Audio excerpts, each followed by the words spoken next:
Alright, I'm with my boy Angel. He's going to be doing a deck profile for his Salamangreat. I've been playing this deck for a very long time and he is pretty good.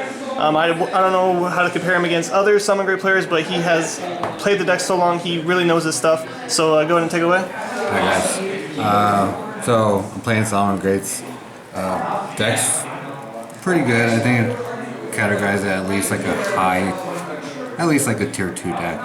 Struggles a lot against, like Drytrons and other stuff. They're kind of still at full power.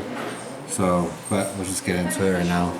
My one-ups are on one Fowl, one Falco, one Raccoon, and the one Gazelle. Okay. I run Raccoon just because of time, and that's really it.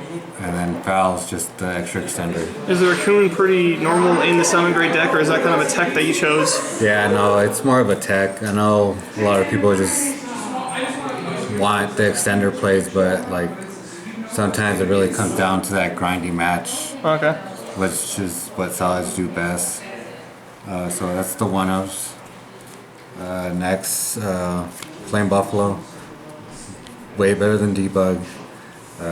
Gives you your hand advantage. Perfect with the Bailings because it lets you do chain blocks, so no matter what, you'll still get your draws. 3 Foxy. Obviously, since Stalio is back, your ratios are just going to go back up to your normal 3s, so we'll do the 3 Foxies. This is your best extender, so the Spinnies. Really no need to explain this card. And next we go to Jack Jaguar. That one would be good enough, but there's just it's not worth the risk to have one, because then you can't recycle your stuff. Would you ever need it at 3, or is it perfect at 2? No, I think 2 is more than enough. There's other cards that, like if I wasn't playing 2, like the Salamangreat Recurrence that lets you return 2 from the grave back to your hand, but this just seems more useful. Okay. Next, we do the 3 Ash Blossoms. Obviously, pretty standard for the deck. 2 Nibiru, and then obviously the Dark Magician and the Red Eyes. For the Dragoons play? Yeah, for a Dragoon play. I'm garbage like that. Next for spells, my one-ups is the Circle, the Sanctuary, the Harpies, and obviously the Red Eyes Fusion. Okay, how was the Harpies in the main? Honestly, so I know a lot of people go through 2 Roar or 2 Rage together, or they just go 2 Rage, 1 Roar, but I honestly just threw them in at 1 because they're kind of slow. So I was just like, 1 should be good enough. I'd rather draw my spells. Next is the Minings. Obviously it's a good starter. I wouldn't mind running 2 of them, just because I don't want to brick too much. So if I would, I probably would drop this down to 2. Okay. 2 Wheels. One of the best cards on the deck, actually. Yeah. Gets you out of bad situations. The Droplets, really good for going second. Helps you, play Yu-Gi-Oh. Yeah.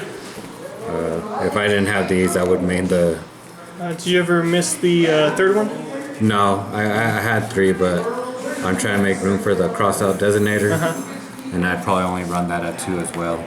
Okay. So, then we got 2 Tactics. Cards so good.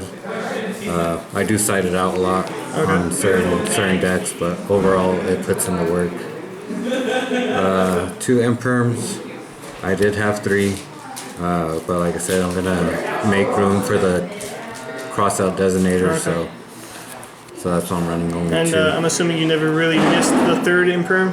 No, not at all. Like, I'm not running Desires because I'm playing Dragoon, and it's like a double-edged sword right there in itself. And then the one-ofs, Great Drawer and IO. side that out. IO's very strong, but you side it out, huh? Yeah, I side it out a lot. It really depends. Have you ever been in a situation where IO messed you over? Because I know Salamangreat runs a decent amount of spells. Yeah, but I could pop it with Foxy, so Okay. it's pretty much, I could pretty much get rid of it whenever I want. So, and then I was playing, the good thing about this deck, it's so versatile. Like I was playing like a Mystic Mind version, a little more grindier, but like more control based. So like the deck has a lot it could do. Be more combo oriented. It could be more, you know, defensive, Control, more control. So the deck has a lot of room to play with and like experiment with. There's not really a specific build. And for the extra deck, this is probably where things are a little different compared to other people. So we do obviously the 3 Balinks. Pretty standard. Yeah, can't play without 3, honestly. 3 Wolf. I am not playing Heat Leo in this deck because obviously I'm doing the Verte and the Dragoon package. So that kind of just took over. I just thought this would be more effective. With people trying to stop Verte a lot more, how many times have you been like impermed or Veiler? Is it like pretty common, or you still getting your Dragoon play off? Yeah, so I'll definitely try to make this like that end play. End play, okay. Yeah, so I'll try to bait everything else out to make sure this goes through. Alright. So it's not as easy as it looks, but they do it pretty well. And then the Stalio, the Dweller, and the Babushka. Going first, obviously if you don't know what your opponent's playing, this is probably like your best bet. Obviously, the Bistro is really good for certain matchups, and our boy's back to 1, so super useful. So how many times have you been able to just sit on Babushka? So when I was playing the Parallel Exceed, it was a lot more, I was able to get it out a lot faster. Yeah. But I didn't like how bricky Exceed was. So I did run it at 3, and I just cut it down to 2. And then I was like, I'm just going to drop it and just run the foul instead. Okay. So, because it's a Salamangreat name and it's a level 4, so it just made more sense not to get my whole deck clumped up. And then the Jammer, the Transcode, Warlord, and the Access Code Talker. This is really, honestly, you could do without this. Yeah. Honestly, you could take these out. You probably want this and this together. But this is just pretty much doesn't target, doesn't destroy. Yeah. So I'm able to take over a Dragoon if they had it. And then obviously your OTK, if you didn't want to use this yet, you could use this first and save your big boys for the end of you know, your better plays. Yeah. So that's it for the extra deck. Like I said, no Heat Leos until they ban Verte. Then I'll probably put Heat Leos back. But overall, it's not good enough. And for the extra deck or side deck, this is pretty much where the deck really consists of your win ratios. Yeah. So this always changes. It's nothing in here is always really staple besides like Dark Rulers, of course, because you want to play the game. Yeah. I wouldn't take these out.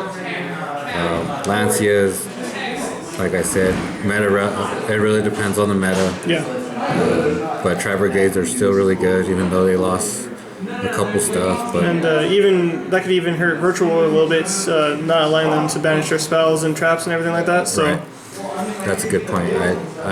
We don't have a lot of those virtual world players here, and I played one today. I was like, the deck's pretty good. Yeah. It surprised me, so it's a good learning lesson. Science Graveyard, again, just really, like I said, a lot of these cards you can definitely change them up for whatever you feel. But like I said, I don't like graveyard stuff, so that's just that right there.